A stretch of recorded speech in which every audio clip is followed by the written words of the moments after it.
Okay. Yeah. Salut à tous, bienvenue dans cette vidéo. Aujourd'hui, je suis avec un invité, Ilyes, et dans cette vidéo, on va vous envoyer des tips. Et surtout, il y a une chose qui est intéressante, c'est parce qu'on me demande souvent sur les réseaux, e-commerce, Amazon, avoir sa boutique, dropshipping, etc. Et justement, mon invité aujourd'hui, Ilyes, c'est un vendeur Amazon. Mais pas que, dans tous les cas, on va voir ensemble son parcours et on va vous donner des tips, évidemment, comme d'habitude. Donc, restez avec nous jusqu'au bout.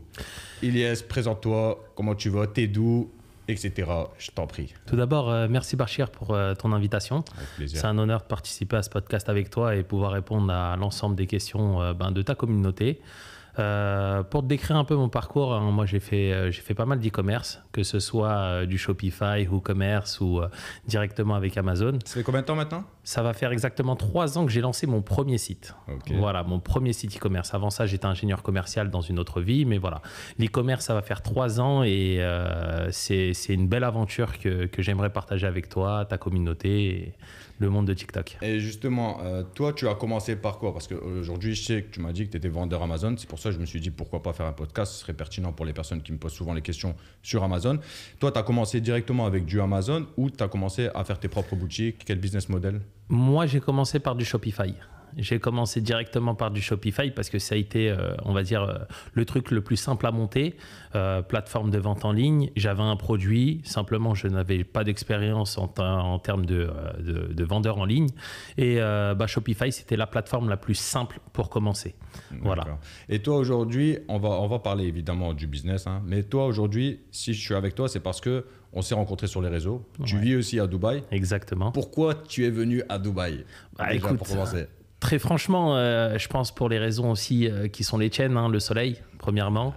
Et puis, voilà, le soleil toute l'année, ça a été une condition sine qua non à mon départ. Le business, beaucoup plus simple. De faire du business à Dubaï, l'argent circule beaucoup plus rapidement. Des entrepreneurs comme toi et des entrepreneurs aguerris, on peut en rencontrer à l'appel ici à Dubaï. Et puis, c'est une ville en fait qui apporte toute cette sécurité. Tu vois, je suis marié, j'ai une petite fille, donc voilà, quand tu as 2 femmes à la maison, tu as envie d'avoir une certaine sérénité quand tu sors, d'être tranquille. Et donc Dubaï, comme nulle part ailleurs, ça apporte cette sécurité. Et puis, dernière raison, c'est l'éducation. L'éducation pour tout ce qui est école. Voilà. Tu peux ajouter une raison, hein, on va pas se mentir. Ouais, il n'y a pas d'impôt. Il n'y a pas d'impôt, bien évidemment, il n'y a pas d'impôt. Mais ça, bon, voilà, on va dire. Sans filtre ici. Hein. Ouais, non, j'ai pas l'intention de mettre des filtres. Et effectivement, il n'y a pas d'impôt, ça circule beaucoup plus rapidement ici. Ça marche. Et aujourd'hui, toi, tu fais encore du Shopify et du Amazon ou principalement que du Amazon? Bien évidemment, je fais du Shopify toujours parce que c'est un côté Amazon, c'est bien, ça a des bons côtés, mais il faut être franc. Aujourd'hui, avec Amazon, tu restes à leur merci, tu vois. Shopify, ça te permet quand même de développer une clientèle, ça te permet quand même déjà de recevoir des sous beaucoup plus vite. Amazon, tu reçois à peu près sous 3 semaines, tu vois. Ça, je savais pas ça. Tu vois, voilà. Tu reçois les sous 3 semaines. Après avoir fait une vente, 3 semaines après, tu reçois les sous. Donc, c'est eux qui gèrent entièrement le SAV et compagnie, mais derrière, tu n'as pas la main sur les clients. Tu ne développes pas vraiment de fichiers clients avec Amazon. Justement, ce qu'on va faire, c'est on va lister les avantages d'être sur Amazon. Selon toi, les avantages principaux d'être les avantages principaux pour moi d'être sur Amazon. Déjà, Amazon, c'est une plateforme qui est super connue. Ça veut dire que tu profites de la notoriété d'Amazon pour mettre en vente un produit. C'est beaucoup plus simple, tu vois. Très franchement, c'est beaucoup plus simple. Tu as juste à créer une page produit, sourcer déjà ton produit, le mettre en stock et tu te lances directement sur Amazon. En plus de ça, ils ont un volume de passage qui est énorme. Voilà. Ça te permet aussi d'avoir une logistique beaucoup plus simple. Tu vois, les envois, c'est entièrement géré par Amazon. Ils font des envois 24 heures, donc il y a une vraie plus-value. Voilà. Après, on parle des avantages là aujourd'hui, tu restes maintenant par rapport aux inconvénients, tu restes à leur merci.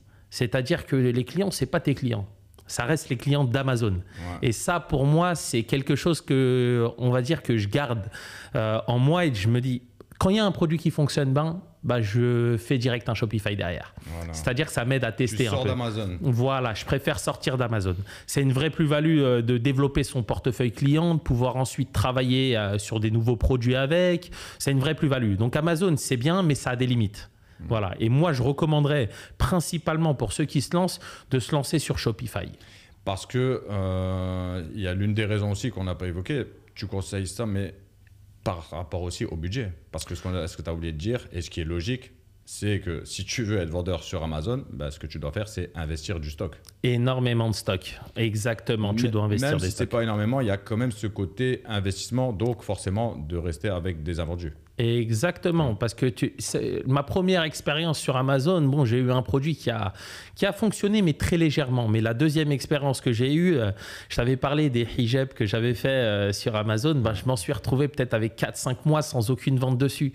Bon, j'ai eu beaucoup de chance, la chance de l'année sur ce produit, c'est-à-dire qu'ils les ont perdus, donc ils m'ont payé. Ils m'ont payé globalement au prix de vente. Mais ça a été une chance et au final, je me suis dit, bon, c'est possible de rater. C'est intéressant, donc ça veut dire en gros, tu as envoyé ton stock chez Amazon, ils l'ont perdu, et derrière, tu as récupéré ton investissement de départ. Exactement, j'ai récupéré même le bénéfice parce qu'ils m'ont payé à la hauteur du prix que je l'avais mis. Ah, ça c'est bon à savoir ça. Vous voilà. que si vous avez un produit sur Amazon que vous avez du mal à le vendre, priez pour qu'ils les perdent. Ouais, exactement. Mais je te rassure, non, je te confirme que c'est ultra rare.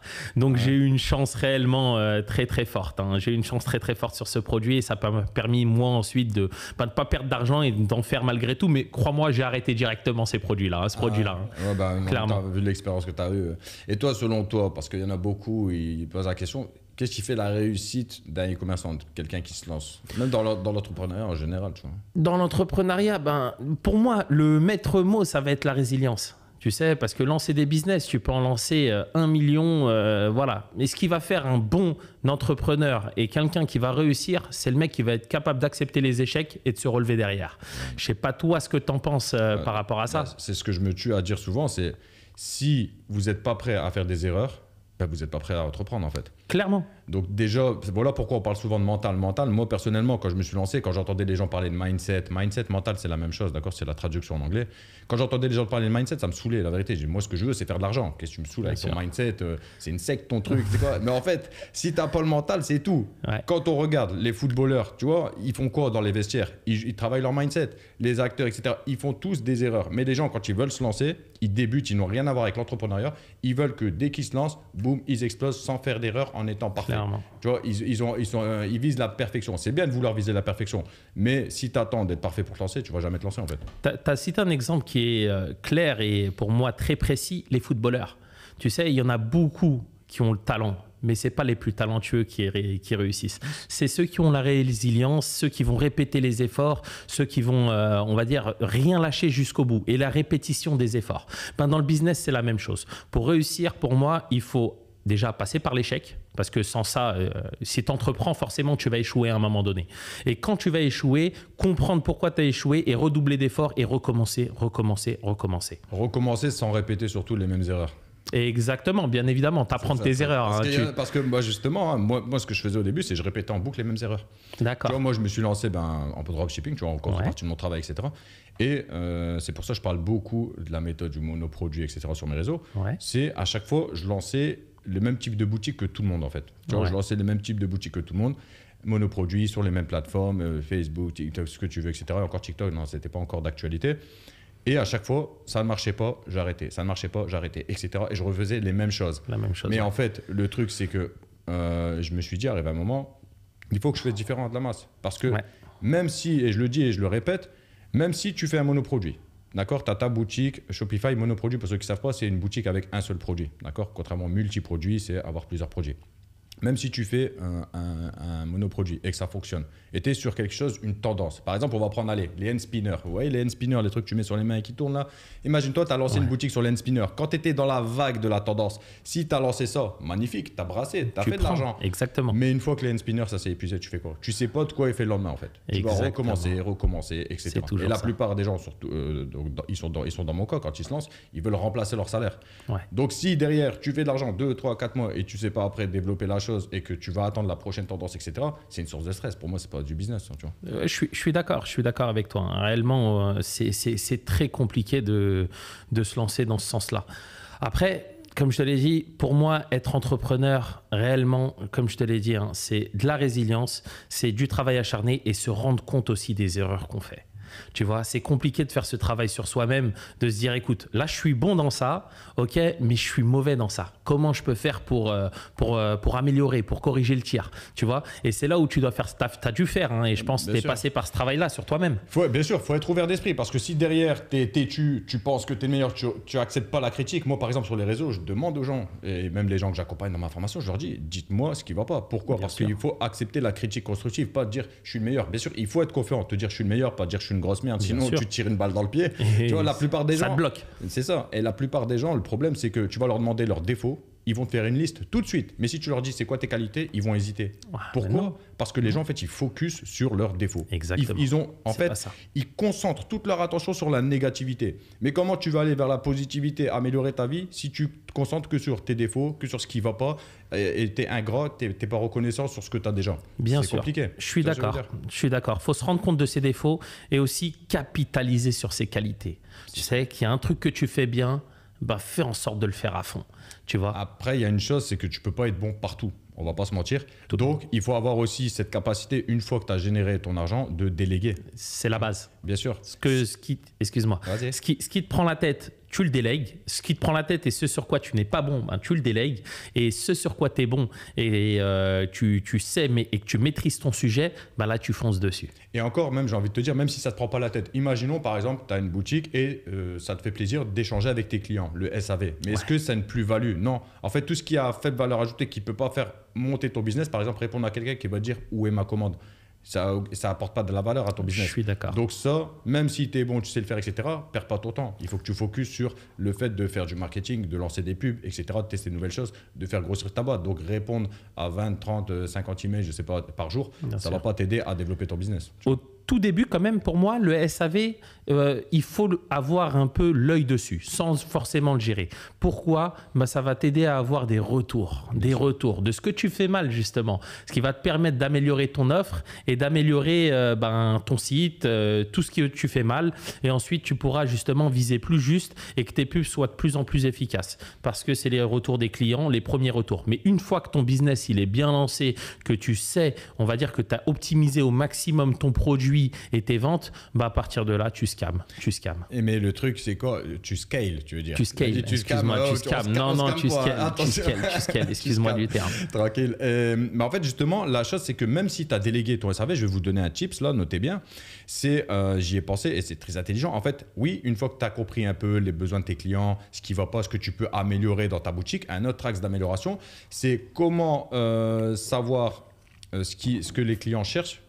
La meilleure des façons, c'est de leur demander en fait.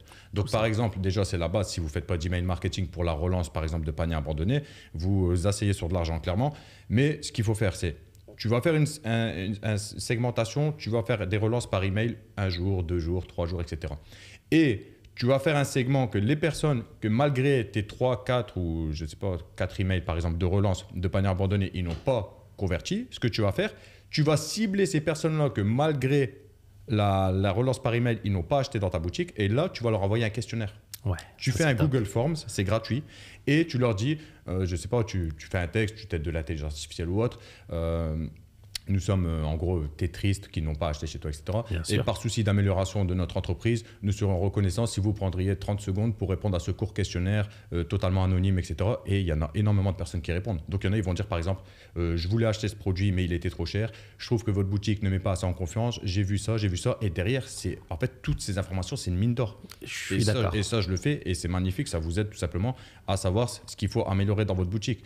Parce que le problème de la plupart des gens, quand ils lancent une boutique, ils lancent, ils disent ça va pas, ils testent, ils mettent 50 € de pub, hop, j'ai pas assez de ventes, je suis pas rentable, ça marche pas, on passe à la prochaine. Mais la prochaine, tu vas répéter les mêmes erreurs que la première. Même chose, exactement. Tu vois, et par exemple, dans mes lives TikTok, des fois, il y en a, ils viennent et gratuitement, comme ça, je vais regarder leur boutique, je vais dire, regarde, améliore ça, ça, ça. Et hier, justement, dans un live, une personne, elle a amélioré sa boutique et elle était venue 2 jours après, elle était super excitée. Salut, tu te rappelles de moi, etc. Avant-hier, j'ai fait mes 3 premières ventes, j'ai changé les trucs que tu m'as dit. Je dis, tu vois. Alors que si tu n'avais pas cet œil dans l'optique d'améliorer ta boutique, peut-être que tu l'aurais fermé, tu aurais refait une autre avec les mêmes erreurs en boucle, et tu vas dire le e-commerce ça marche pas, le dropshipping c'est mort, etc. Justement. J'entends toujours ça depuis que je me suis lancé. T'en penses quoi toi? Est-ce que tu penses que le business model du dropshipping est voué à mourir? Non, je pense pas réellement. Pour moi, le dropshipping, comme je l'ai entendu et maintes fois, moi, je ne l'ai jamais fait. Je vais être transparent avec toi, je n'ai jamais réussi à me lancer dans le dropshipping. Mais pour moi, c'est loin d'être mort. Pour moi, c'est simplement une question d'envoi. Tu sais, après, la plupart des gens qui se lancent dans le dropshipping, malheureusement, pour moi, hein, de ce que je pense, c'est des gens qui se lancent dans des produits qui ont été vus et revus et revus et tu les trouves partout. Que ce soit sur Amazon, que ce soit sur des sites concurrents, que ce soit, tu les trouves sur toutes les pubs TikTok. Pour moi, l'important pour réussir dans le dropshipping, c'est d'avoir une réelle une valeur ajoutée, tu vois, se spécifier, on va dire, se rentrer dans un marché un peu spécifique, rentrer des produits qui sont différents de la masse, voilà. Mais c'est loin d'être mort. Et toi, t'en penses quoi? Tu penses que c'est mort? Moi, depuis que je me suis lancé, j'entends ça. Même avant que j'arrive à gagner de l'argent, c'est mort, c'est mort. Est-ce que tu penses que c'est mort? Mais ce qu'ils comprennent pas, les gens, c'est que ce business model-là existe bien avant Shopify. Ouais. Quand vous regardez Téléshopping, vous pensez qu'ils ont le stock? Non. Ils ont des partenariats avec des fournisseurs, ils vendent, ils prennent leur marge, c'est du dropshipping. Quand vous allez chez Conforama et que vous achetez un fauteuil, vous devez attendre 2 semaines, c'est quoi? C'est du dropshipping. Je suis d'accord. C'est vrai. Je suis d'accord. Mais les gens, ils pensent que, étant donné que c'est beaucoup plus accessible, que n'importe qui peut se lancer depuis son ordinateur et chez lui, ils pensent que c'est une nouveauté, donc cette nouveauté, elle va bientôt s'épuiser. Mais c'est un business model qui existe depuis la nuit des temps, en fait. Et les gens, ils pensent que c'est une nouveauté. Non, c'est juste qu'avec des outils comme Shopify, n'importe qui, il n'y a pas besoin d'être expert en informatique pour se lancer, c'est devenu plus accessible. Donc, ils pensent que c'est quelque chose de nouveau. Non, c'est juste que vous venez de connaître ce business model, mais quand tu réfléchis 2 secondes, ça existe depuis très longtemps. Maintenant que tu m'en parles, hein, c'est vrai que j'ai déjà fait du dropshipping. Alors non, je ne l'ai pas fait sur Shopify. Je ne l'ai pas fait sur Shopify, ni aucune plateforme de vente, mais j'avais un fournisseur qui avait un produit un peu spécifique, qui était dans un pays du monde que j'avais sourcé et compagnie, que j'étais parti rencontrer et compagnie, et qu'ensuite je recevais des commandes. J'avais mis un petit site WordPress tout basique, un site vitrine. Et ensuite, je recevais des commandes via ce site. Je faisais partir directement du fournisseur chez le client directement. C'était du dropshipping, mais via aucune plateforme réelle. C'est-à-dire que je ne prenais pas des sous sur Internet, mais c'était des virements bancaires. Et toi, tu penses que, parce qu'on me pose souvent la question, parce que tu as parlé justement tout à l'heure que tu as fait ingénieur commercial, c'est ça? Exactement. Et justement, quand on entend ça, on dit, ah ben voilà, il fait du commerce en ligne parce qu'il était ingénieur commercial, il y a des compétences, etc. Tu penses que c'est indispensable de faire une école de commerce ou quelque chose comme ça pour se lancer dans la vente en ligne? Du tout, mais vraiment rien du tout. Tu vois, moi, la première fois que j'ai ma première vente en ligne, hein, je vais te raconter l'histoire.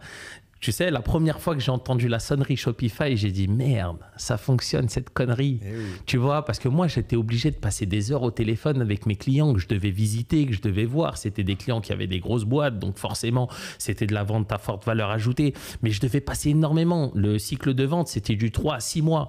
Donc, tu imagines bien que d'avoir mon propre site qui tourne et que les ventes se fassent sans le besoin de ma présence. Mais pour moi, ça a été une révolution dans ma vie.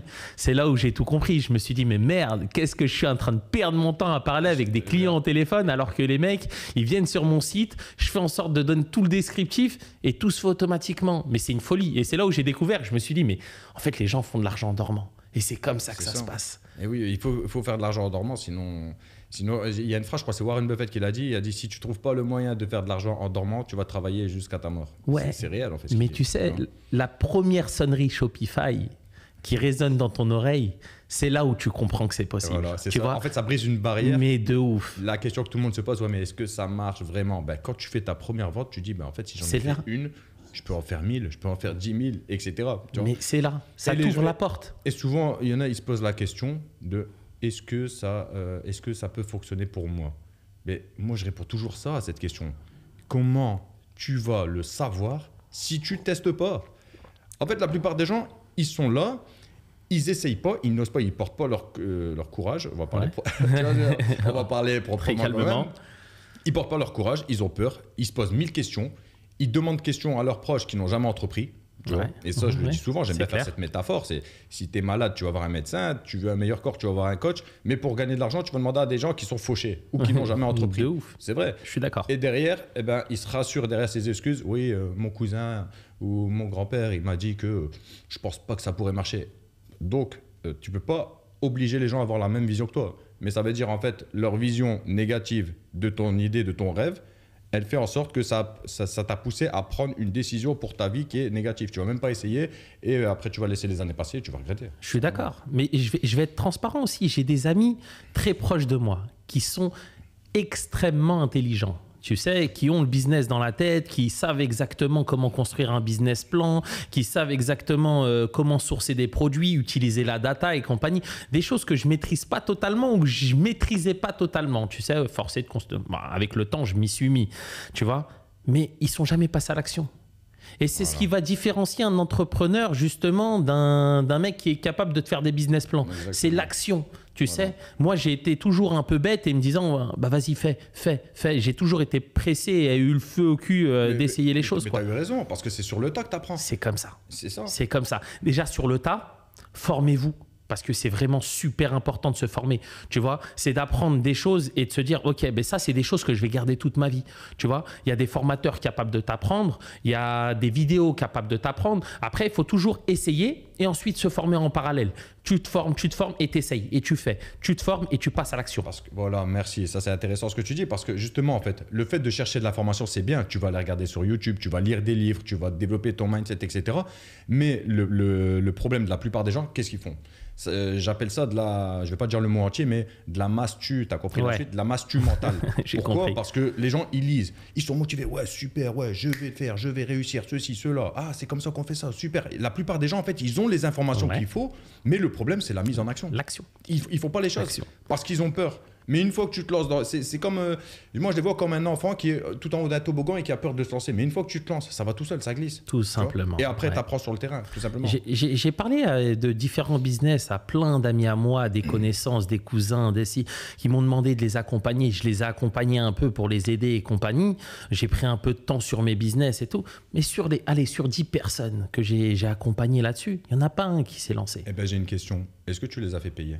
Pas du tout. Eh ben voilà. Non, parce que... Eh ben merci, je vais t'interrompre là-dessus parce que justement le truc c'est, il y en a qui me disent, cette question, elle revient et franchement c'est normal, même moi je me posais cette question-là. Si ton business il fonctionne, pourquoi tu vends des formations ? Ben, je vais y répondre à cette question parce qu'elle revient tout le temps et c'est logique. Déjà premièrement parce que je suis dans le business et quand tu as des compétences à mettre à disposition des autres qui peuvent être bénéfiques pour toi parce qu'on va parler français, j'ai mon intérêt, ça s'appelle un échange de valeur. Je suis d'accord. Si vraiment tu gagnes de l'argent, ben, aide les gens gratuitement. Mais comme tu viens de le dire, la plupart des personnes, s'ils veulent se former et qu'ils ne payent pas, ils ne vont pas être engagés. S'ils n'investissent pas leur argent, ils ne vont pas être investis personnellement. C'est comme l'exemple, par exemple, des applications. Tu as envie d'apprendre l'anglais, tu vas télécharger une application gratuite, tu vas le faire 3-4 fois et tu vas la laisser pourrir dans ton téléphone. Alors que si tu payes tous les mois, eh ben là, tu vas être investi. Et la plupart des gens, c'est ça qu'ils ne comprennent pas. Et c'est ce que je dis. Si maintenant, je donne toutes les informations gratuites, je pourrais le faire. Mais il y a 99% des gens qui ne vont rien faire. Ils vont regarder ça en mode Netflix. C'est le passage à l'action. Et ils ne vont rien faire. Alors que s'ils savent qu'ils ont mis un billet, oh, cet argent, j'ai sué pour l'avoir. Maintenant que j'ai mis, il faut que ça marche. Et c'est le démarrage du passage à l'action. Tu sais, tu as mis ton premier billet, là, tu te dis, bon, allez, j'y vais sérieusement. Et en mettant tes sous, comme tu as dit, c'est voilà, je passe à l'action, j'y vais et j'y vais concrètement. Ben, c'est ça. Et les gens, ils disent, ouais, mais c'est que ton business, il ne marche pas. Mais réfléchissez un peu. Allez juste à la Fnac. Bien sûr. Va à la Fnac. Des milliardaires, ils mettent leurs connaissances dans un livre. Le livre, il est gratuit ? Non. Il est payant. Pourquoi ? Parce que c'est du business. Et encore une fois, c'est un échange de valeur. Tu me payes pour me faire confiance. Moi, derrière, je te donne des compétences qui vont te faire gagner bien plus que ce que tu as investi, tout simplement. Évidemment, si tu investi et que tu fais le taf. Après, tu as mis aussi beaucoup de temps dans de la création. On en avait discuté la dernière fois. Tu as mis énormément de temps dans de la création de contenu. Tu sais, tu avais fait pas mal de vidéos où tu as décrit étape par étape le différent business. Forcément, tout ce temps-là, bah, ça se paye à un moment donné. Ça se paye. Le temps, c'est de l'argent. Et tu te rends compte qu'il y a, par exemple, là, j'ai déjà mis à jour, alors que c'est récent, ça date déjà, je vais un peu fermer la bouche à tous ceux qui parlent souvent pour rien sur les réseaux, c'est grâce aux formations que tu vis, etc. Tu es à Dubaï pour ça. Déjà, moi, je le sais. Je le sais, c'est faux. 3 ans que je suis à Dubaï et ce projet, il date de cette année. Donc, il suffit juste de réfléchir, d'accord ? Et tout ça, où je voulais en venir en disant ça, c'est que là, par exemple, rien que ça date de cette année, j'ai déjà mis à jour 4 fois. J'ai déjà mis à jour 4 fois. Donc, tout ça, c'est du temps que je ne vais pas passer à développer d'autres business. Je continue à apporter de la valeur aux autres. Et tout simplement, il y a environ 60 heures de contenu. Ouais, mais c'est énormément de temps. C'est énormément de travail. Je suis incapable de le faire, pour te dire. Je te le dis très franchement. Tu vois, les gens, ils pensent que c'est facile. Ouais, c'est facile, formation. Ben, moi, j'ai une réponse. Moi, j'ai quelque chose à dire à tous ceux qui disent c'est facile, ils vendent des formations. Ben, si c'est facile, faites-le. Ouais, tout simplement. Prends ta caméra, fais une formation, apporte de la valeur aux gens. Ouais. Si vraiment tu as le cœur à apporter de la vraie valeur, pas sortir une formation de merde pour dire que dans tous les cas, ça finit par savoir. Si tu sors une formation de basse qualité, tu vas être fini. Et moi, que ce soit pour mes boutiques en dropshipping ou que ce soit pour ma formation, j'ai une vision long terme. Et je sais que si je bâcle le travail et que j'envoie de la merde aux personnes qui me font confiance, ben, je ne vais pas faire long feu. Et moi, si je commence quelque chose, c'est pour que je suis là dans les prochaines années, etc. Je n'ai pas une vision court terme. Tu vois. Non, mais moi, je respecte totalement ce que tu fais parce que, comme je te l'ai dit, moi, je suis incapable de le faire. Pourtant, je fais de l'e-commerce, je gère le marketing, je n'ai pas de souci là-dessus. Mais de créer autant d'heures de contenu et avec un contenu bien précis, moi, je te le dis très franchement, je suis incapable de le faire et je respecte. Mais tu pourrais être capable de le faire. Avec beaucoup de temps, de volonté, et c'est pas mes qualités. C'est ce qu'on disait juste avant. Voilà. La chose, voilà. Je vais me traîner un boulet derrière le pied, tu vois. C'est pas mes qualités, c'est pas quelque chose que je vais apprécier faire et compagnie. J'aide un peu, je donne des tips à des amis et compagnie, mais après je me permets pas de monnayer ça parce que j'ai pas construit réellement une vraie formation ludique sur lesquelles où ils vont apprendre. Non, je leur donne des tips. Tu vois, j'essaye de leur décrire un peu le cheminement, mais rien, il y a rien de, on va dire, de bien structuré et compagnie que je peux derrière, on va dire, monnayer. Tu vois. Et même ce qu'ils ne comprennent pas, les gens aussi, c'est que oui, évidemment, comme je l'ai dit, c'est gagnant-gagnant. J'ai mon intérêt, on ne va pas se mentir. D'accord. Moi, je n'ai pas de mal avec ça. Mais franchement, l'expérience humaine, elle est magnifique. Je suis de la vérité. Quand des gens ils te remercient de les avoir aidés, etc., tu te dis, mais merde, mec, tu as grandi à Roubaix. Tu t'appelles Bachir, tu as une tête d'arabe. Clairement. Tu as travaillé à l'usine, tu as un BEP cuisine. Tu étais agent de sécurité avant de te lancer dans ce business. Aujourd'hui, tes paroles aident les autres à faire de l'argent. Je te jure, c'est magnifique.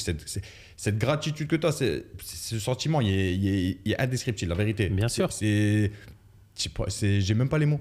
La vérité, c'est trop kiffant.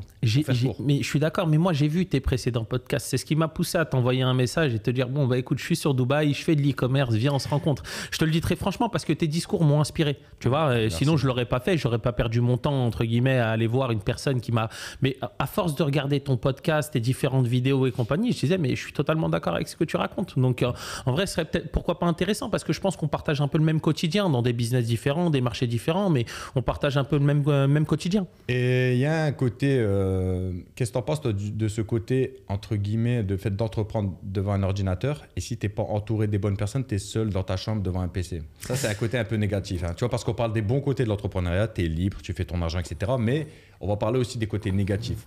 Selon les profils, être seul et déterminé chaque jour à passer à l'action pour ton propre business, des fois, c'est pas facile, tu vois. On en a parlé il y a 2-3 jours ensemble. Hein. C'est pour ça que tu reviens dessus. On en a parlé il y a 2-3 jours parce que, comme je te disais, moi, j'étais ingénieur commercial. J'étais quelqu'un qui aimait beaucoup aller contacter les clients, voir un peu de monde, les partenaires et compagnie. Et d'un coup, ça fait 3 ans maintenant, je me retrouve à domicile, tu vois. Très franchement, au tout début, les premiers mois, tu te dis, bon, je bosse de chez moi, je me réveille, je prends mon café, je me mets devant l'ordinateur avec une grande rigueur, hein, parce que sans ça, tu réussis pas. Mais au bout d'un moment, tu sais, tu finis par te renfermer, tu vois, être toujours devant ton PC, devant tes écrans, en train de gérer ton business, tu passes 2, 3, 4 nuits, une semaine pour monter ton site, tu deviens limite, voilà, tu restes comme un rat de laboratoire chez toi. Moi, je trouve que c'est la limite un peu de l'e-commerce. C'est pour ça que je t'ai parlé de l'idée de travailler ensemble dans de différents lieux, prendre des bureaux par la suite et compagnie. C'est pour en fait créer cette atmosphère où on va avoir une vraie synergie de travail. Tu sais, toi, aujourd'hui, tu peux m'apprendre des choses. D'ailleurs, tu m'en as déjà appris. Et moi, plus tard, voilà, je pourrais t'apprendre des choses, continuer sur certains secteurs, on va dire des expériences que j'ai passées et compagnie qui vont t'apporter toi ou t'éviter de perdre du temps tout simplement. Donc, cette synergie, pour moi, elle est importante. Et aujourd'hui, les e-commerçants ont tendance à se cloîtrer chez eux et de travailler devant l'ordi tout le temps. Et ça a des limites. Ouais, et honnêtement, même si vous n'avez pas la possibilité, par exemple, d'aller dans des coworking ou autre, parce que bon, il y en a, ils n'ont peut-être pas les moyens ou ils n'ont pas de coworking, par exemple, dans leur ville. Bien sûr. Clairement, déjà, si vous avez des coworking, de temps en temps, sortez un peu de chez vous, de votre environnement, pour voir des autres personnes qui travaillent. Franchement, ça vous motive, vous échangez, chacun, ils vont parler de son business. Donc derrière, ça te pousse à continuer. Et même si tu n'as pas de coworking, franchement, des fois, prends ton PC, va dans un restaurant qui est assez classe, même si tu n'as pas trop d'argent, tu te prends un petit café, tu restes là. Le fait de changer d'environnement, franchement, ça joue psychologiquement et ça te pousse à continuer. Tu vois. Après, ça, c'est plus possible à Dubaï, ça. Tu sais, tu prends un petit café, tu restes 4 heures, tu as la connexion, tu as le beau temps, tu es là avec tes lunettes de soleil. Les coworking, même par exemple, moi, tu sais ce que je faisais, moi, par exemple, avant, quand je me suis lancé, j'avais des coworking, mais des fois, il y avait des jours où ils étaient fermés. Qu'est-ce que je faisais? La bibliothèque municipale. Ouais, tout simple. Et je me posais. Le fait de ne pas être chez moi, ça me changeait mon environnement et ça me motivait. C'est ce que je te disais. On a besoin justement de connecter avec des gens. Et tu sais, depuis qu'on s'est rencontré un peu avec toi et les différents e-commerçants qu'on a autour de nous, honnêtement, déjà, il y a une vraie synergie qui se crée. Et petit à petit, ça nous aide tous à avancer petit à petit. Tu vois, en gérant chacun nos projets distincts, mais tu peux me donner le petit tip, ce qui va me faire gagner du temps. Et vice-versa. Des fois, une information, elle peut tout changer. Clairement. Voilà. Et clairement. Même l'information, déjà, on parle du point de vue extérieur. Après, il y a le petit truc virtuel. Tu sais, se mettre dans des groupes d'e-commerçants. Tu sais, ou avoir un formateur, un mentor qui va t'aider à ne pas perdre de temps, tu vois, sur certaines étapes. Ça, c'est très important. Tu vois, éviter les erreurs que d'autres ont commises. Ça va te permettre de gagner peut-être 1 minute, 1 heure, ou sinon d'éviter de perdre ton temps sur un business. Tu sais, avoir un mentor et de se dire, écoute, ouais, j'ai envie de me lancer dans ça. Tu vois, ton mentor, il a un peu plus de bagages, il a un peu plus de nez que toi. Il va dire, moi, à ta place, j'éviterais. Pourquoi ? Est-ce que tu as regardé la concurrence ? Est-ce que tu as regardé le volume des mots-clés ? Là, c'est très intéressant ce que tu dis. La plupart des gens, ils se lancent sur des tendances ou sur le feeling. Ouais. Ah, ça, je le sens bien, ça. Je vais lancer ça. Ça y est, ma vie, elle va changer.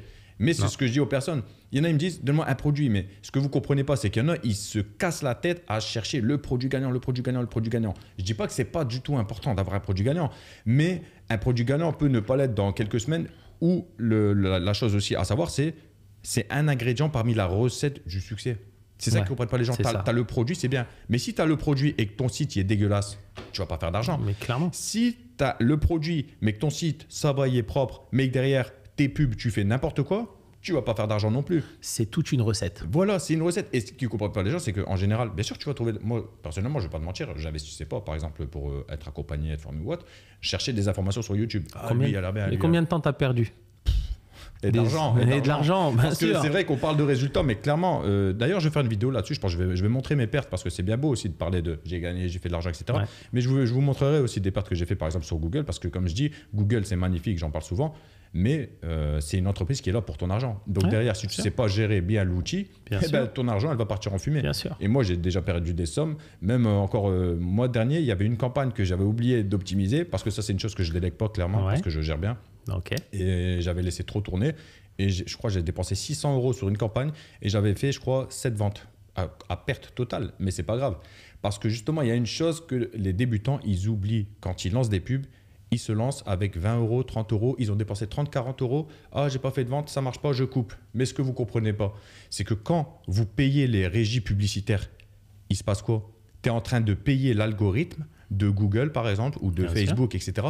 pour qu'il va à la chasse, il va pêcher, il va aller voir où est le bon client. Ouais. Et une fois que tu as payé, que tu commences à faire des ventes, même si tu n'es pas encore rentable, derrière l'algorithme, il va savoir où il faut aller viser pour avoir les bons clients. Donc Bien derrière, c'est à toi de regarder après tes datas pour voir quel type de client est très rentable et derrière, tu vas miser que ceux sur qui tu es très rentable. Et après, de là, tu passes du négatif au positif, simplement. L'algorithme de Google, il est très très fort pour ça. C'est pas le plus puissant, hein, comme le plus connu et compagnie, mais même moi, hein, personnellement, Google Ads, c'est Google Ads. Pour moi, il ne faut pas toucher à mon Google Ads. Même pour la rentabilité long terme, etc. Clairement. Et pourquoi Google Ads aussi ? Pourquoi ? Parce que tout simplement, moi, comme je dis aux gens, tu réponds aux besoins des clients. Bien sûr. Les gens, quand ils cherchent quelque chose, ils vont où ? Ils vont sur Google. Tout simple. Facebook, TikTok, etc. Les gens, ils sont là pour se divertir. C'est vrai. Il suffit de regarder, tu vois. Mes lives, quand on parle business, si on est 200, 300 maximum, c'est bien. Alors que les lives où les gens ils sont en train de danser, il y a des milliers de personnes. Donc derrière, moi, je vais où les gens recherchent le produit. Je ne dis pas que c'est impossible de vendre sur les plateformes comme TikTok, Facebook, etc. C'est possible. Sinon, plus personne ne ferait de la pub dessus. Mais clairement, le prospect, la personne, elle est bien plus apte à sortir sa carte bleue sur Google parce qu'elle est déjà dans une optique d'achat. Bien sûr. Donc voilà pourquoi je me suis beaucoup intéressé à Google. Et aussi, il y a ce côté confidentialité. Par exemple, les outils d'espionnage comme Mineo, PP Ads, AdSpy, etc. Ouais.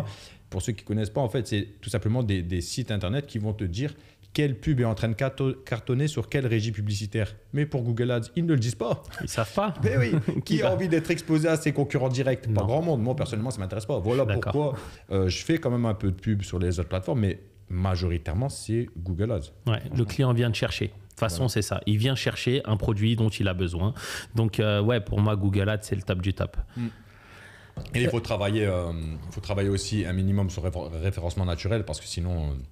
Si tu travailles mal, en fait, c'est ça aussi que les gens ils ont mal compris, c'est sur Google Ads, en fait, si tu ne travailles pas un minimum ton référencement, eh ben, il y a la note de qualité qui rentre en compte. C'est-à-dire que quelqu'un qui va venir, il va mettre 40 € par jour de budget publicitaire, eh ben, toi, tu vas venir et tu vas mettre 20 €, donc tu as mis beaucoup moins que lui. Mais si, en fait, la note de qualité, elle est supérieure à la personne qui a mis 40 €, eh ben, tu vas être plus mis en avant que lui, malgré son budget. Je suis d'accord. Parce que, en fait, Google, il cherche la pertinence. Donc, si derrière, tu te positionnes, par exemple, sur un mot-clé, je dis au hasard, je ne sais pas, coque Samsung S23, eh ben, tu vas, et que dans ta fiche produit, par exemple, tu vas écrire coque pour smartphone et il y a écrit nulle part Samsung S23, etc. Bref, tu ne travailles pas ton champ sémantique, et ben derrière, tu vas être moins mis en avant qu'une personne qui a mis moins de budget que toi. Et ça, c'est à savoir. J'ai une question pour toi. Tu as combien de campagnes Google Ads à ton actif? Franchement, la vérité, je ne saurais pas dire un chiffre. Ouais, mais avant de devenir bon, tu en as fait quand même pas mal. Hein.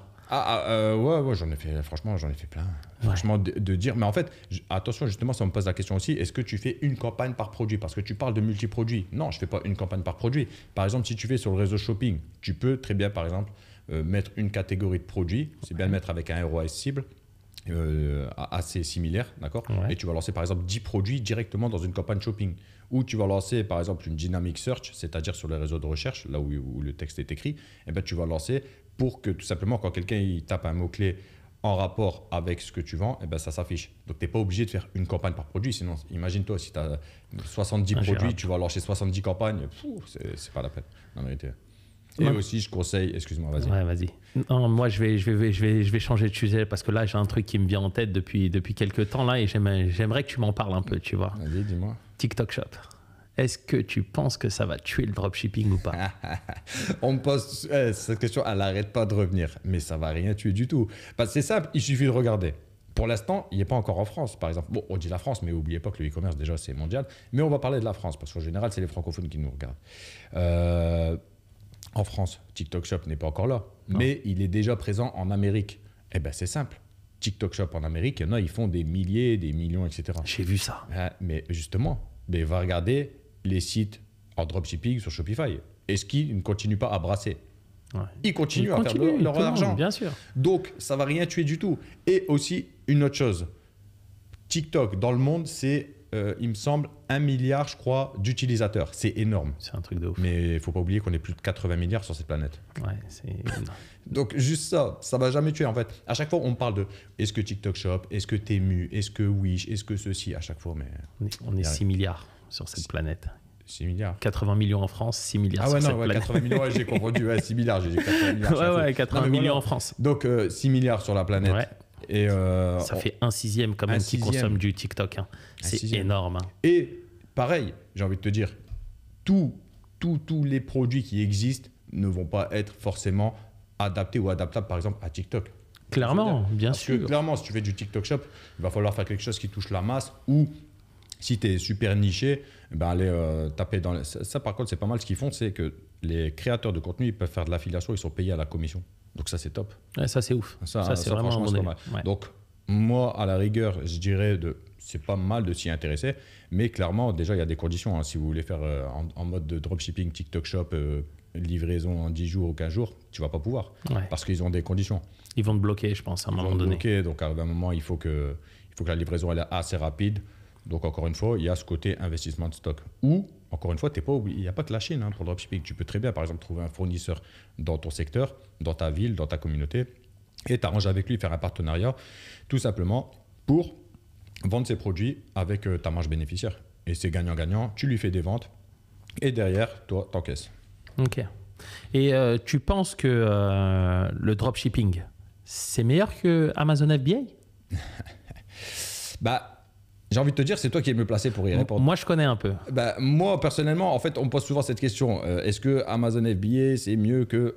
moi, personnellement, je dis oui. Pour moi, le drop, c'est mieux. C'est pas parce que je forme sur le sujet, pas du tout. C'est tout simplement, déjà parce que je fais ça. Et deuxièmement, quand tu cherches un produit sur Amazon, qu'est-ce qui se passe? Il y a tous les concurrents. Donc, tout le monde peut comparer le prix, etc. En direct. Donc, ça veut dire tu as une ligne, tu as 5 fois le même produit, 5 personnes qui vendent la même chose. Alors que sur ta boutique, non, déjà. Deuxièmement, comme j'ai déjà dit, la base client, c'est de l'or. Ouais. Tu peux recibler, imagine-toi, tu vends des articles pour les chiens, les chats. Derrière, tu sais que la liste d'emails, c'est c'est de l'or, c'est super qualifié. Quand il y aura une nouveauté pour les chiens ou les chats, tu vas renvoyer un email, tu vas gagner ton argent tout de suite. Alors qu'avec Amazon, tu peux pas. Autre chose, le stock. Si tu n'as pas les moyens d'investir dans du stock, d'attendre que ça arrive de Chine, en général c'est la Chine parce que c'est les meilleurs prix, d'attendre que ça arrive de Chine, etc. Eh ben, j'ai envie de te dire, le temps que toi tu reçois ton stock de Chine, moi j'ai déjà testé... la tendance à la limite passée. Quoi. Voilà, déjà elle est passée, ou même si on ne surfe pas sur une tendance, le temps que toi tu vas essayer ton produit, tu vas mettre un mois et demi, je ne sais pas, commencer à lancer des tests, ben, ton un mois et demi, moi, ma boutique elle est déjà en place, j'aurais déjà testé 30 produits. Tu vois je suis d'accord. Donc c'est pour ça que pour moi, c'est mieux, mais je ne suis pas en train de dire que Amazon c'est de la merde, jamais. Il y en a, ils gagnent énormément d'argent sur Amazon, c'est bien, mais voilà, il faut avoir plus, entre guillemets, le goût du risque et avoir clairement un capital plus conséquent que la plupart des personnes qui se lancent dans le dropshipping, tu vois.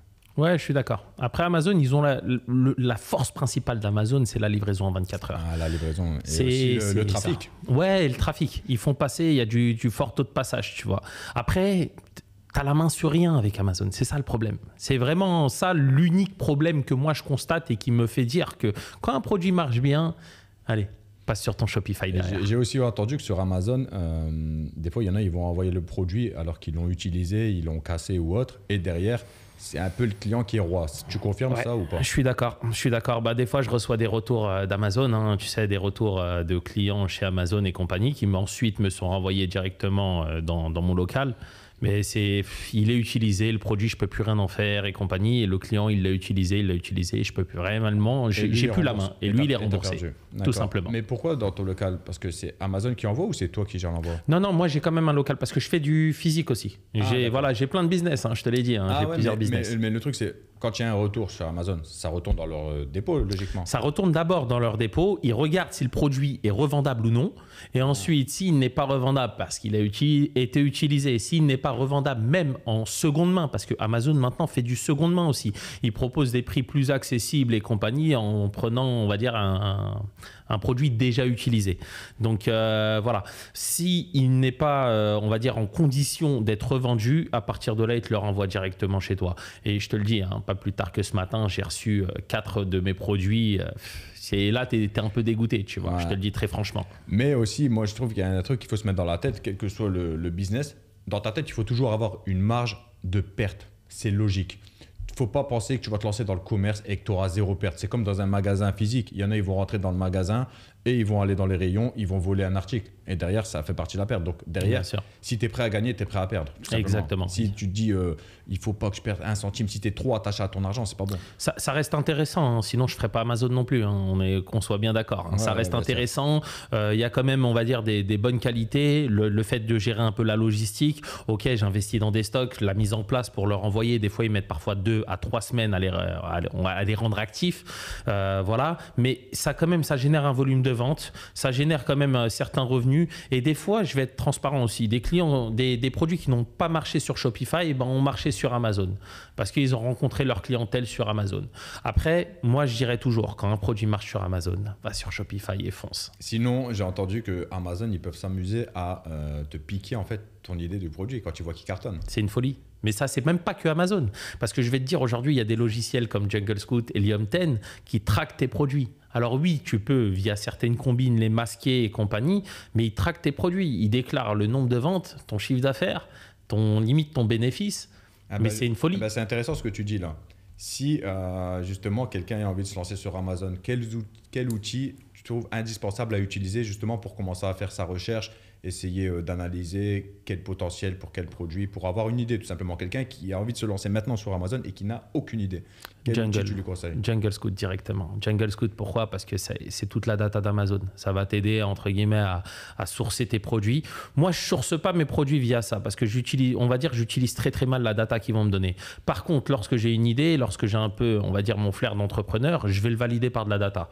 Tu vois, je vais taper les mots-clés, je vais voir le volume des mots-clés, ensuite je vais voir les annonces des concurrents, s'il y en a, combien ils font, combien sont-ils, qu'est-ce qu'ils ont fait comme annonce, qu'est-ce qui a amélioré dans leur annonce.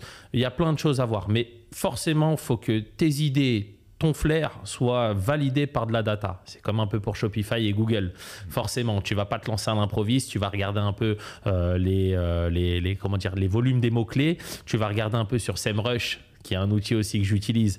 Je pense que toi aussi, hein, on l'utilise. Je l'utilise pas beaucoup, la vérité. SEMrush, non, pas du tout. J'utilise de temps en temps, mais moi, la vérité, je regarde sur Google Ads la recherche de mots-clés. Ouais. Et aussi sur Google Trends. SEMrush, je l'ai redécouvert il y a 3 mois. Honnêtement, c'est top. C'est pas mal. SEMrush, c'est du lourd. C'est pas mal. Bon, il y a un peu cher, mais bon, il y a toujours moyen de trouver un peu moins cher. On sait très bien. On a des combines. Voilà, il y a des combines. Voilà. Mais je sais que c'est un défaut, ça. Tu vois, moi, je reconnais, mais des fois, je sais que je ne l'utilise pas assez, clairement. Alors que je sais que cet outil, c'est un très bon outil. Mais après, j'ai envie de te dire, le but de la vie, c'est d'évoluer. Donc, je sais que moi, je reconnais des fois mes erreurs, des choses que je fais pas assez. Et ben, tout simplement, il suffit de rectifier le tir et de s'améliorer. On va parler un peu des erreurs, justement. Pour toi, quel est ton plus gros flop dans l'e-commerce? Et comment tu as pris le temps de t'en remettre? Comment tu as réussi à rebondir après ça? Mon plus gros flop dans le e-commerce, c'est les influenceurs. Là, clairement. Les influx voleurs. Les influenceurs, les influx voleurs, entre guillemets. Non, c'est pas des voleurs. En fait, je pense que les influenceurs, ils ont été salis. Ils sont c'est un peu des victimes. Bon, il y en a, c'est pas des victimes, il y en a clairement, ils savent ce qu'ils font, mais il y en a beaucoup qui se sont fait avoir. Par exemple, quel que soit le business, il y en a, ils disent le dropshipping c'est une arnaque, mais non, quel que soit le business, il y a toujours des personnes mal intentionnées. Donc il y a des influenceurs que tout simplement ils ont fait affaire avec des e-commerçants qui n'étaient pas honnêtes, qui ont fait des fausses sociétés, qui n'envoyaient jamais des produits, etc. Mais moi, c'était pas mon cas, tout le monde était livré, etc. Mais le problème, c'est que j'ai fait des partenariats, j'étais passé par Shona Event et tout simplement, j'avais payé des influenceurs, des fois 4 000 € le placement de produit. Et en fait, le placement était mal fait. Et malgré que je réclamais, etc., ils jugeaient. S'ils jugeaient que le travail a été bien fait, c'était bon, il n'y avait plus à refaire. Mais quand tu réfléchis, 4 000 € pour l'équivalent de 2-3 minutes, même pas 2 minutes de vidéo avec ton smartphone comme ça. Tu es payé 4 000 €. Même si tu prends la moitié, 2 000 €, c'est énorme. Donc ça veut dire, si maintenant, le but c'est d'être gagnant-gagnant, le commerçant il t'a donné 4 000 €, il n'est pas satisfait, il n'a pas fait assez de ventes. Et j'avais fait, je crois, 6 ventes, le truc, tu vois. Ouais. Et je dis, regarde, les codes de promo utilisés, voilà, il y a moyen de peut-être faire une relance, peut-être que l'heure, c'était pas assez, etc. Non. Mais qu'est-ce que ça te fait, putain, de prendre ton téléphone, de refaire 2 minutes pour que le commerçant il essaye d'être un minimum, au moins récupérer son argent, même si je suis pas rentable, au moins que je suis break-even, c'est-à-dire récupérer mon argent. Eh ben non. Et ça, j'ai répété l'erreur plusieurs fois. Après, je me suis dit, bon, c'était peut-être un peu trop cher, etc. Et en fait, des fois, les 1 500 € par-ci, 2 000 € par-là, j'ai perdu énormément d'argent avec les influenceurs. Tu parles à un mec qui a une très grande histoire avec les influenceurs. Ah ouais. Autant certains, ça s'est super bien passé. Tu sais, ils comprenaient un peu le business. Donc, quand je leur parlais rentabilité, je leur exposais mes taux de marge, je leur exposais exactement combien ils me rapportaient. On a réussi à négocier des belles choses avec des partenariats sur le long terme et compagnie. Autant ça s'est très bien passé. Autant certains, pour la première pub, ils me demandaient des sommes mais astronomiques. Il y en a qui étaient un peu moins connus. Je vais te raconter l'histoire d'une personne. Donc, je tairai le nom, bien évidemment, que ce soit le positif ou le négatif, je ne vais pas trop en parler au niveau des noms. Il me demandait 500 € pour la pub Snapchat. Donc jusque-là, je lui ai dit, écoute, pour la première pub, j'aimerais bien tester un petit truc avec toi, ne serait-ce que faire un petit geste à 300 €, tu vois, juste pour la première pub. Après, s'il faut te payer plus, je te payerai plus. Je te montrerai avec le système de code promo combien tu m'as rapporté. S'il faut revoir à la hausse, on revoit à la hausse. Il m'a dit, non, c'est pas assez. À partir de là, je lui ai pris le salaire d'N'Golo Kanté.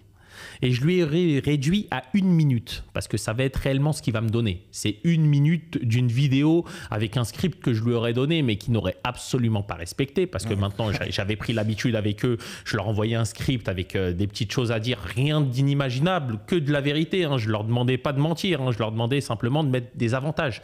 La livraison en 48 heures, des choses comme ça et compagnie.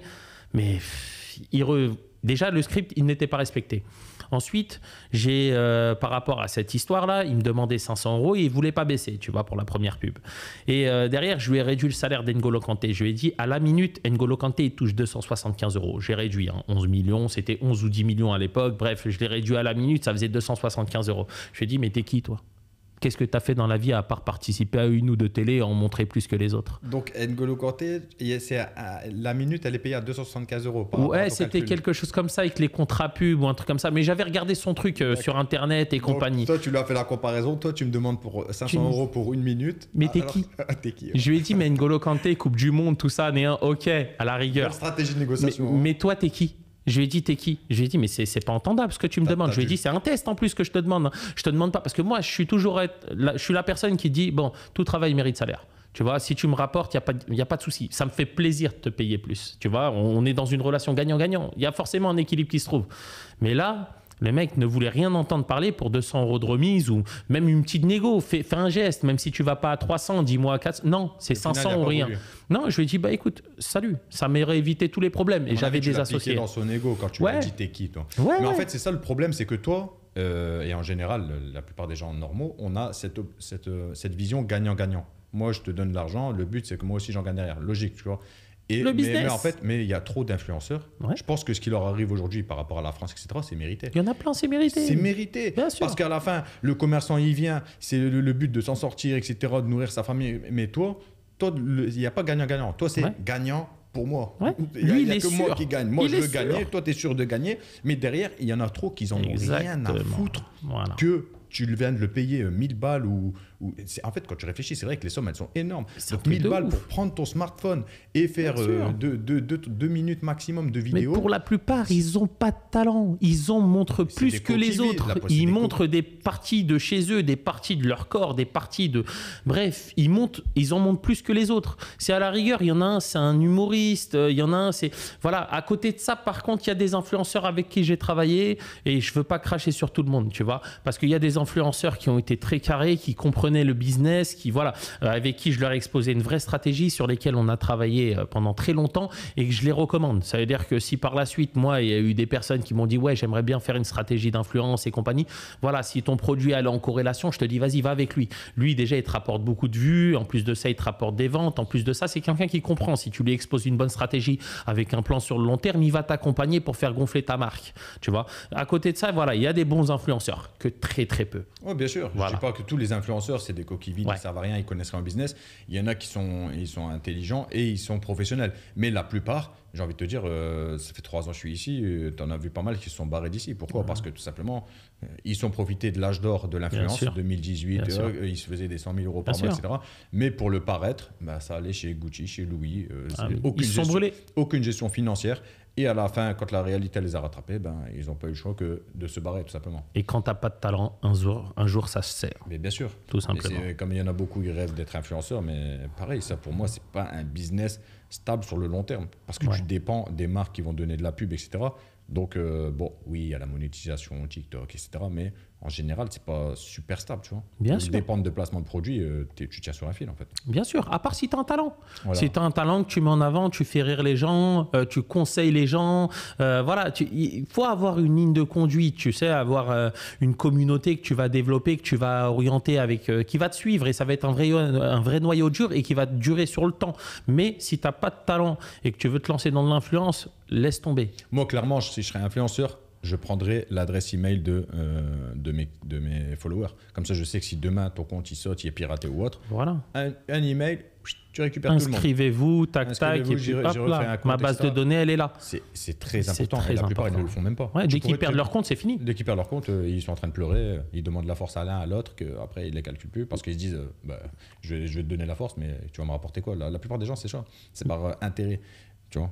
Et les influenceurs, généralement aussi, ils pensent que ce sont des très bons businessmen parce qu'ils font de l'oseille. Ah, c'est ça. Tu vois. Des fois, il y en a l'argent, on leur fait gonfler la tête. Ouais. Tu vois. Parce qu'ils ont la communauté. Donc, eux, ils lancent un produit avec un site tout merdique, un produit tout merdique. Et ils n'ont même pas fait de l'effort, de la mise en page, même pas fait d'effort de commander une fois le produit, de voir, de le tester et compagnie. Vraiment, tu vois, quelque chose de poussé. Et derrière, ils vont vendre. Donc forcément, ils pensent que c'est des businessmen. Mais derrière, il y a plein de leurs projets qui lancent et qui s'effondrent. Tu vois. Les réseaux sociaux, de toute façon, ça a monté la tête à trop de personnes. Il y en a, ils disent, tu vois, on me dit souvent, qu'est-ce que tu penses des réseaux sociaux, etc. depuis que tu t'es lancé. Franchement, moi, je dis, les réseaux sociaux, c'est pas fait pour tout le monde. Parce que si mentalement, tu n'es pas prêt à recevoir une vague de haine, ne te mets pas sur les réseaux. Il y en a, si tu es fragile, va pas sur les réseaux sociaux. Moi, par exemple, je reçois des fois, on m'invente une vie dans les commentaires, dans mes lives, etc. Mais comment j'en ai rien à foutre, franchement. Ça, à partir du moment où j'en ai eu rien à foutre de ce que les gens pensent de moi, mais putain, comment je suis beaucoup mieux dans ma vie. Parce qu'avant, j'avais quand même ce petit côté de ce que les gens y pensent, etc. Mais aujourd'hui, j'en ai rien à foutre. C'est pas les gens qui vont remplir ton frigo quand tu es dans la merde. Il n'y a personne à part tes parents qui vont te tendre la main ou de la famille. Et encore, la famille, ça dépend quelle famille. Mais en général, les gens, c'est qui en fait? Là, ta vie, elle est courte. Il n'y a que la famille proche qui va t'aider, mais très, très proche. Mais qu'est-ce que tu en as à foutre de ce que les autres vont penser, en fait? Moi, il y en a, ils pensent qu'avec leurs commentaires haineux, etc., ils vont m'éteindre. Mais tu ne vas rien éteindre du tout. Moi, je sais d'où je viens. Je sais d'où je viens, je sais où je suis, je sais où je vais aller. Donc, derrière, tu peux dire ce que tu veux sur moi. Insulte-moi, mais ma famille, ce que tu veux, ça ne m'atteint pas. Et justement, ce que je dis, c'est la plupart des haters sur les réseaux, c'est quoi, en fait? C'est des personnes, en fait, leur vie, elle doit puer.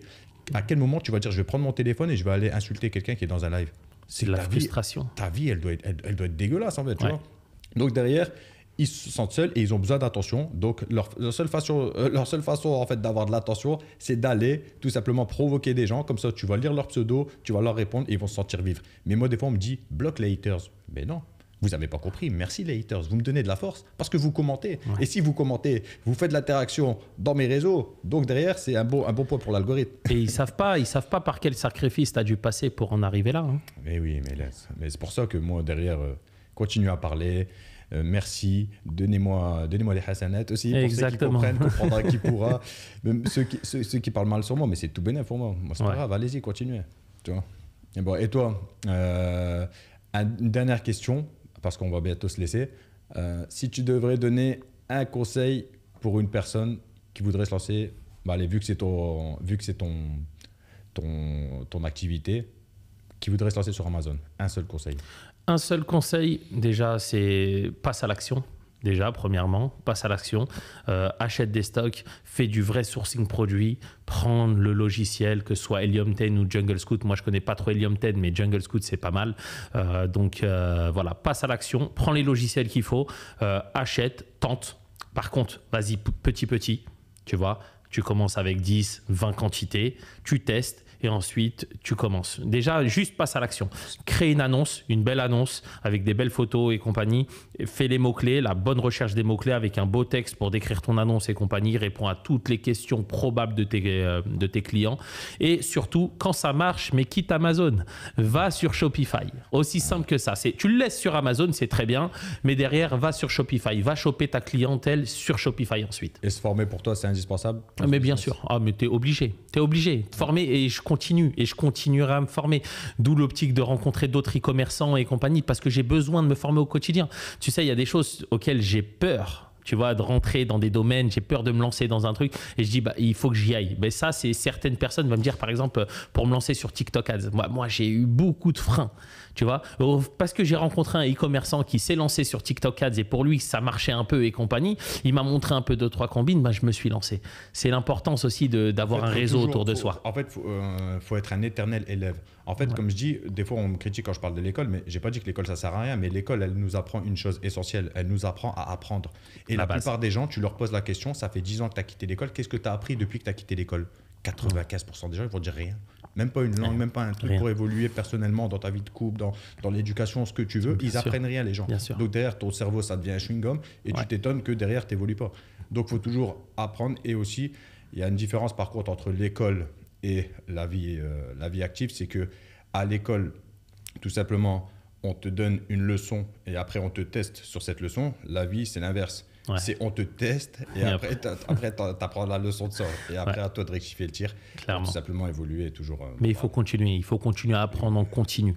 N'hésitez pas à vous former. Comme je l'ai dit, il y a des personnes qui vous accompagnent, il y a des vidéos, passez à l'action, mais en même temps, formez-vous. Il n'y a rien que ça de vrai. Et lisez des choses et surtout... la lecture. J'ai envie de dire, il ne faut pas attendre le 1er janvier parce que justement, on est bientôt le janvier là. Hein, les personnes, le 1er janvier, vous êtes chaud et le 15 janvier, il n'y a plus personne. On vous connaît. Bref, en attendant, c'est passé vite, mais on va déjà se quitter. Donc, merci à tous pour votre présence, de nous avoir écoutés. Toi, tu as des réseaux ou tu n'as pas de réseau encore? Ouais, tu vas me voir, t'inquiète pas, je donnerai mes réseaux et compagnie. Dans tous les cas, quand il sera sur les réseaux, ça sera dans ma description. Tous ceux qui sont intéressés par le business en ligne, du e-commerce, etc. et qui veulent aller plus loin avec moi, regardez un peu dans ma description. N'hésitez pas, vous connaissez, à vous abonner, liker, laisser un petit commentaire, ça aide toujours pour l'algorithme. Ilyes, je te remercie d'avoir accepté l'invitation, tout simplement. Et je te dis peut-être à bientôt dans un prochain podcast. On en fera d'autres, mais merci pour toi en tout cas pour l'invitation. Allez, salut à tous, à la prochaine. Salut. Bon frère, on n'a pas eu le temps de